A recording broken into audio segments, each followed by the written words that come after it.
मोदी जी ने जो कहा है वो किया है। तो हिमाचल में इतनी भारी आपदा आई है, उस आपदा में भूपेंद्र सिक्कू जी ने सारा काम अपने अकेले और अपने मंत्रिमंडल के साथ, विधायकों के साथ किया है। और दिल्ली में भी गए पैसे मांगने के लिए, अमित शाह जी से मिले, मोदी जी से मिले, नड्डा जी से मिले, सबसे मिल के आई। किसी ने भी कोई ऐड नहीं किया। आधार कार्ड दो, आपके घर में नल लग जाएगा। यदि आपके घर में नल नहीं है, कोई पैसा नहीं। हमारी सरकार जो केंद्र की सरकार है, उन्होंने 13.5 करोड़ लोगों को गरीबी रेखा से ऊपर उठाया।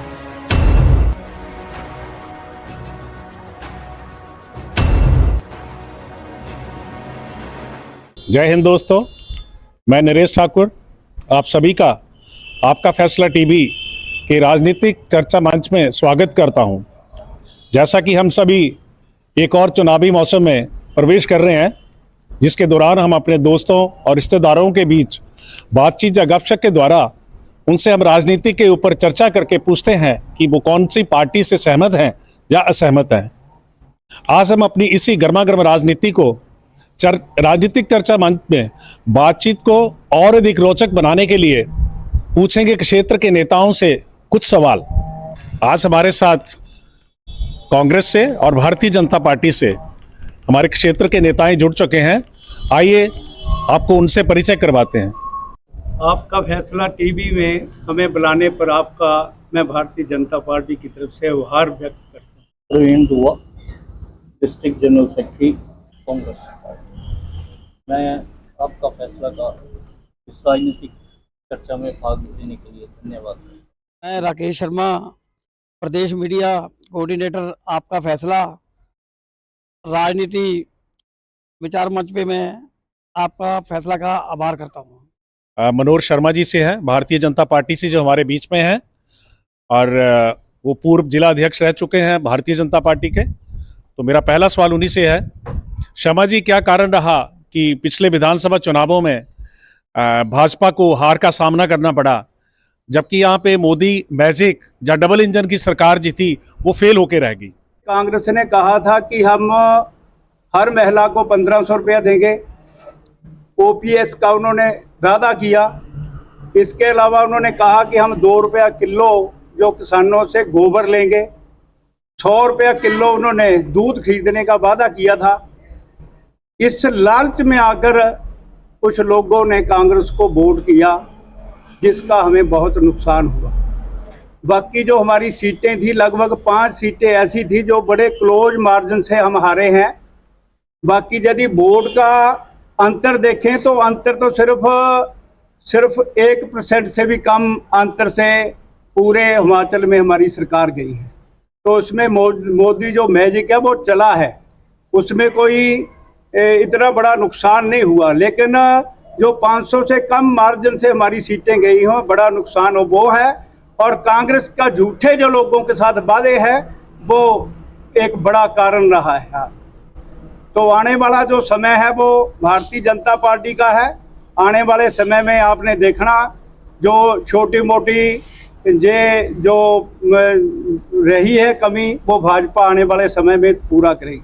रुपया महिला को देने का है, उसमें थोड़ी ये प्राकृतिक आपदा आ गई काफ़ी ज़्यादा, जिसके कारण ये थोड़ा लेट हो गया।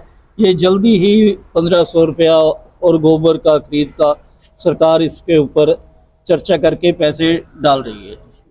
राजनीतिक चर्चा को आगे बढ़ाते हुए राकेश शर्मा जी के पास हूँ मैं, और शर्मा जी से जानना चाहेंगे कि शर्मा जी, आने वाले लोकसभा चुनावों में क्या प्रतिक्रिया रहेगी जनता की, और कौन से ऐसे मुद्दे रहेंगे जनता के जो किसी भी सरकार को बनाने में या हटाने में कार्यरत रहेंगे? इस आगामी लोकसभा चुनाव में जनता सब जानती है कि किसको वोट देना है, किस हिसाब से राजनीति चमकानी है।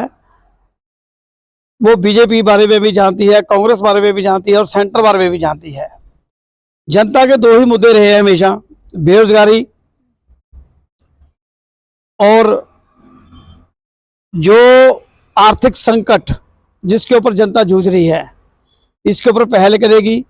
और बीजेपी और कांग्रेस कैसे जनता को लुभाएगी, ये तो अब आने वाले चुनाव ही इस बारे में बताएंगे कि क्या क्या ये दोनों पार्टियां जनता को लुभाने में सफल रहती हैं। मेरा अगला सवाल शर्मा जी से है, भारतीय जनता पार्टी जी से हमारे साथ बीच में है। शर्मा जी, जैसे अभी लोकसभा के चुनाव देश के अंदर आने वाले हैं, आज जनता कह रही है, पर देश की जनता ये कह रही है कि जो लोकसभा के चुनाव में भारतीय जनता पार्टी राम मंदिर को एक बहुत बड़ा मुद्दा बनाएगी। और आपको क्या लगता है, इसके अलावा भी ऐसे कौन से वो रणनीति रहेगी जिसके बलबूते पे भारतीय जनता पार्टी अपना चुनाव लड़ेगी? आइए जानते हैं शर्मा जी से। लोकसभा के चुनाव में भारतीय जनता पार्टी इस बार 400 का आंकड़ा जो है वो पार करेगी, क्योंकि हमारी सरकार ने वो काम किए हैं। जैसे भाई साहब अभी पूछ रहे थे राम मंदिर का कि ये आपके चुनाव में कोई मुद्दा है, मुद्दा क्यों नहीं होगा राम मंदिर का? जब 70 वर्षों से कांग्रेस की सरकार थी, उससे पहले मुल्कों के टाइम से ये हमारे साथ अन्याय हुआ था। और हमारी 70 सालों से सरकार हिंदुस्तान में बनी थी। लोकतंत्र के 70 वर्षों में जो काम नहीं हुआ था वो हमारी सरकार ने किया है, तो मुद्दा तो होगा। जो आज तक नहीं हुआ था वो अब हुआ है। इसके अलावा धारा 370 हटी है, वो भी एक मुद्दा है। इसके अलावा ट्रिपल तलाक भी एक मुद्दा है, क्योंकि जो ये काम आज तक नहीं हुए थे वो काम हमारी सरकार ने किए हैं, तो उनका लाभ जो है वो हमारी सरकार लेगी। हमारी सरकार ने फॉरेन जो प्रदेश जितनी भी कंट्रियां फॉरेन की है उनके साथ हमारी सरकार का जो तालमेल है वो बहुत ही ज़्यादा सराहनीय रहा है। चाहे कोरोना के समय में छात्र वहाँ से निकालने का हो, या पाकिस्तान और चाइना हमारी ऊपर आज तक आंखें दिखा रहा था, उनकी आंखें बंद कर दी है हमारी केंद्र की सरकार ने। हमारी जो डिफेंस है वो फॉरेन कंट्रियों से हथियार लेकर आती थी, और आज हमारे हथियार जो है वो सेना के लिए जहां तैयार किए जाते हैं, एम्यूनिशन जहां पर तैयार किया जाता है, तो ये एक मुद्दा है। तो इनके ऊपर हम चुनाव लड़ेंगे और 400 से ऊपर सीटें जो है वो भारतीय जनता पार्टी इस बार जीतेगी। मोदी जी ने जो कहा है वो किया है। उन्होंने यदि कोई बात अपने मुंह से निकाली है कि हम हर घर में शौचालय देंगे, तो हर घर में शौचालय मिला। उस टाइम ये 2015 और 16 की बात है, जब शौचालय बनने शुरू हुए तो एक एक गांव में लिस्ट थी। मैं उस टाइम ग्राम पंचायत समूर कलां का प्रधान था, तो 135 लोगों को मेरे गांव में जो है वो शौचालय मिले थे, जिसका 12-12 हज़ार रुपया सीधा बेनिफिशरी के खाते में डाला था। तो उसके अलावा नल, हर घर में नल, वो भी उनका एक मुद्दा है। तो वो पिछले साल ही जो नल है इनका काम बड़े जोरों से चला है। अपना राशन कार्ड जमा कराओ और आधार कार्ड दो, आपके घर में नल लग जाएगा। यदि आपके घर में नल नहीं है, कोई पैसा नहीं। 6 पाइपों से लेके 60 पाइपों तक फ्री पाइपें जो थी वो एक आदमी के लिए पड़ी है। इसके अलावा गरीबी की बात कर रहे थे, हमारी सरकार जो केंद्र की सरकार है उन्होंने 13.5 करोड़ लोगों को गरीबी रेखा से ऊपर उठाया है। ये हमारी सरकार के काम है। 4.5 करोड़ जो है वो घर लोगों को बनाकर पक्के दिए। तो कामों की तो गिनती नहीं कर सकते कि कौन कौन से काम हमारी सरकार ने नहीं किए हैं। जो भी काम हमारी सरकार ने किया है वो गरीब आदमी के लिए किया है। चाहे मुद्रा योजना हो, चाहे आयुष्मान योजना हो, 5 लाख तक का फ्री में इलाज हमारी सरकार दे रही है। मुद्रा लोन जो है वो 10 लाख तक बिना गारंटी के लोन दिया जाता है। ऐसी नेकों योजनाएं, महिलाओं के लिए योजना है, अभी उसमें भी रिजर्वेशन जो है वो महिलाओं के लिए आने वाले समय में हो रही है। तो महिलाओं के लिए और योजना है, 10 लाख का लोन लेने के बाद उसमें 1 लाख रुपया ही वापस करना पड़ेगा, 9 लाख रुपया उसमें सब्सिडी है, 90% सब्सिडी। ऐसे भी कई हमारी स्कीमें हैं। और जो बेरोजगार भाई है उनके लिए भी 10 लाख का जो लोन है वो सिर्फ 4% ब्याज के ऊपर दिया जाता है और बिना किसी गारंटी से दिया जाता है। राजनीतिक चर्चा को यूं ही आगे बढ़ाते हुए अगला सवाल है मेरा प्रवीण दुआ जी से। दुआ जी, मैं जानना चाहूँगा, हमीरपुर लोकसभा की जो सीट है वो पिछले 50 सालों से हम देख रहे हैं कि वो कभी भी यहाँ से कांग्रेस नहीं जीत पाई है। यहाँ से आज भी भारतीय जनता पार्टी के अनुराग ठाकुर जी सांसद हैं, इसके ऊपर पूरा कब्जा भारतीय जनता पार्टी का रहा है। और अभी आगामी लोकसभा के चुनाव आने वाले हैं, तो इसके लिए कांग्रेस की क्या रणनीति रहेगी, क्या तैयारियां रहेंगी? पहले तो ये सरासरा गलत इल्ज़ाम है कि 50 साल से यहाँ कांग्रेस पार्टी जीती है। अभी पीछे हमारे विक्रम ठाकुर जी जीत के यहाँ से गए हैं, उन्होंने भी अभी थोड़े देर पहले ही 3-4 इलेक्शन पहले जीते हैं जी कांग्रेस के। इसलिए ये तो इल्ज़ाम गलत है। हमारा जो टिकट का बोल रहे हैं आप, टिकट भी बड़े अच्छे सूझबूझ तरीके से जिसे हाईकमान देगा, हम सीट जीतेंगे इस दफ़ा और मार्जिन से जीतेंगे। जैसे पीछे मोदी जी ने वायदा किया था 15 लाख देंगे, वो 15 लाख भी कुछ नहीं हुआ, उसका 2 करोड़ नौकरियों का कुछ नहीं हुआ। और अगर इतना ही बीजेपी सोचती है तो राजस्थान में इन्होंने 450 का सिलेंडर किया, तो बाकी स्टेटों में क्यों नहीं करती?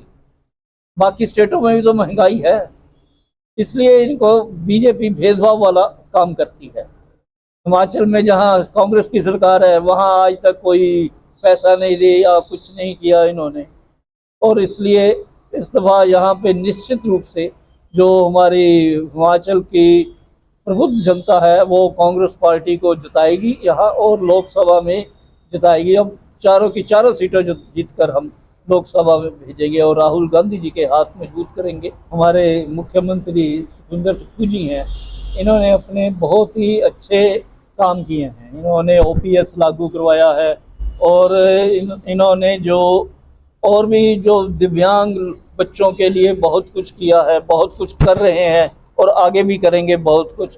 अपना सुक्खू जी के फैसले जो हैं बहुत अच्छे हैं। उन्होंने जैसे आपदा में जिनके घर वगैरह पानी में बह गए थे उनको 7 लाख रुपया, और किराए जिनके घर नहीं रहे उनको किराया भी 5 से 10 हज़ार रुपया सुक्खू जी ने दिया है।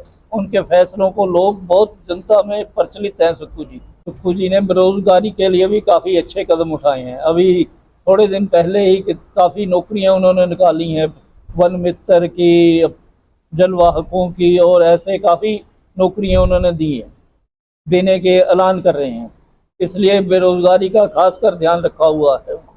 महंगाई का काम तो सेंटर का है, वो तो सेंटर ने महंगाई रोकनी है। जो अभी लोकसभा के इलेक्शन आने वाले हैं उसमें हमीरपुर लोकसभा सीट हम अवश्य जीतेंगे, क्योंकि यहाँ से हमारे काफ़ी कद्दावर नेता हैं और ये सीट तो इस दफ़ा जीतेंगे। बाकी भी हिमाचल की 3 सीटें हम जीत के परचम लहराएंगे और सुक्खू जी और राहुल गांधी जी के हाथ मजबूत करेंगे। केंद्रीय मंत्री अनुराग ठाकुर जी हैं, उन्होंने हिमाचल के लिए वो काम किए हैं जो आज तक काम नहीं हो सके। ऊना तक सिर्फ एक ट्रेन थी, एक ट्रेन, और आज ऊना तक 10 ट्रेनें हैं, जो कि केंद्रीय मंत्री अनुराग ठाकुर जी और JP नड्डा जी के मार्गदर्शन में हमें 10 ट्रेनें जहां तक मिली। इसके अलावा बिलासपुर में एम्स और ऊना में PGI सैटेलाइट, जो हमारे लोग PGI जाते जाते रास्ते में दम तोड़ देते थे, उनके लिए बहुत लाभ की बात है। बाकी आने वाला जो चुनाव है वो हम भारी मतों से जीतेंगे, क्योंकि हमारी जो केंद्र की सरकार है उन्होंने करोड़ों रुपए जो अब हिमाचल की गवर्नमेंट को दिया है। भाई साहब, मेरे कांग्रेसी भाई कह रहे थे कि कोई भी आपदा के समय में हमें पैसे नहीं मिले, तो मैं ये कहना चाहता हूं कि जो आज तक पैसे आपने बांटे हैं, 7 लाख एक परिवार को दिया है, वो सब केंद्र के ही पैसे थे, और वो पैसे अनुराग ठाकुर जी और जेपी नड्डा जी द्वारा ही हिमाचल को दिए गए थे। तो वो 2 किस्तों में पैसे आए। आप जाकर वहां पर पूछना कि कितने करोड़ रुपया जो है वो हिमाचल में आया। भाजपा के जो मेरे मित्र भाई हैं शर्मा जी, इन्होंने कहा भी सारा सेंटर ने इतना दिया इतना दिया। सेंटर ने कुछ भी नहीं दिया। ज़मीनी स्तर पे हमारे सुखविंदर सुक्खू जी गए और उनका मंत्रिमंडल गया साथ में, और बीजेपी का कोई भी नेता मेरे को मौके पे कोई नहीं गया जी। ये सब सुखविंदर सुक्खू जी ने ही आपदा के समय लोगों को ढंढास बंधाया, सबको उनका साथ दिया और उनको फौरी तौर पे राहत भी दी। ये सारे हमारे मुख्यमंत्री जी के द्वारा बहुत अच्छे काम किए गए हैं। उनका श्रेय, पार्टी का भी, सबका श्रेय उन्हीं को जाता है हिमाचल में अच्छा काम करने के। शर्मा जी, हमारे को सेंटर से कितने पैसे मिले ये आपको भी पता है, हिमाचल की जनता भी जानती है हमारे किसने हमारी मदद की। यहाँ तक मेरे को दोनों पार्टी का लगता है, कांग्रेस और बीजेपी, ये लोग 5-5 साल बाद हिमाचल में बदलती रहती है, लेकिन 2 मुद्दे बीच में, जातिवाद और पारिवारिक को, इनको लेके हमेशा जनता को ठगा जाता है। और इसी बेस पे कभी कांग्रेस पार्टी जीती है तो कभी बीजेपी। लोकसभा के जो आने वाले चुनाव हैं उनमें हमारे अनुराग जी और नड्डा जी इतना इन्होंने हमीरपुर पार्लियामेंट्री के लिए किया। ये यहाँ की हमीरपुर लोकसभा की जनता सब जानती है क्या कुछ काम किया और कितना के यहाँ पे आए अनुराग जी। अब इलेक्शनों के टाइम पे इन्होंने दौरा करना शुरू किया है, पहले तो कभी इनकी देखा ही नहीं था इनको यहाँ पे।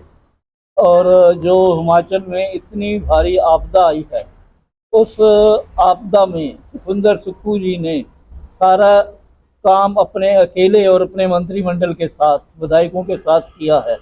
और दिल्ली में भी गए पैसे मांगने के लिए, अमित शाह जी से मिले, मोदी जी से मिले, नड्डा जी से मिले, सबसे मिल के आए जी। किसी ने भी कोई ऐड नहीं की। यहाँ तक कि सुखविंदर सुक्खू जी ने विधानसभा में भी जयराम नेता प्रतिपक्ष जी को कहा था कि आप हमें यहाँ विधानसभा में लिख के बता दो भी कितने पैसे आए। और बीजेपी के विधायकों को भी कहा था आप भी हमारे साथ दिल्ली चलो, सबको कहा जी, कोई भी इनके साथ नहीं किया। ये तो कहते हैं 4 MP, 4 नहीं मेरे हिसाब से 6 MP हैं, 2 राज्यसभा के भी हैं, किसी ने भी कुछ नहीं किया। मैं नरेश ठाकुर, टीम आपका फैसला की तरफ से आज के इस आपका फैसला टीवी राजनीतिक मंच में अपने अतिथियों का आने पे हार्दिक स्वागत करता हूं और आभारी हूं कि उन्होंने अपना कीमती समय निकाल के हमारे आपका फैसला टीवी राजनीतिक मंच को मैं अपना टाइम दिया, अपना समय दिया। धन्यवाद। जय हिंद। मैं भारतीय जनता पार्टी की तरफ से आपका फैसला टीवी का धन्यवाद करना चाहता हूं, जिन्होंने हमें जहां पर टाइम दिया, बहुत बहुत धन्यवाद। जय हिंद, जय भारत। मैं अपनी पार्टी की तरफ से आपका फैसला राजनीतिक मंच टीवी का धन्यवाद करता हूं कि आपने हमें यहाँ बुलाकर विचार प्रकट करने का मौका दिया। आपका बहुत बहुत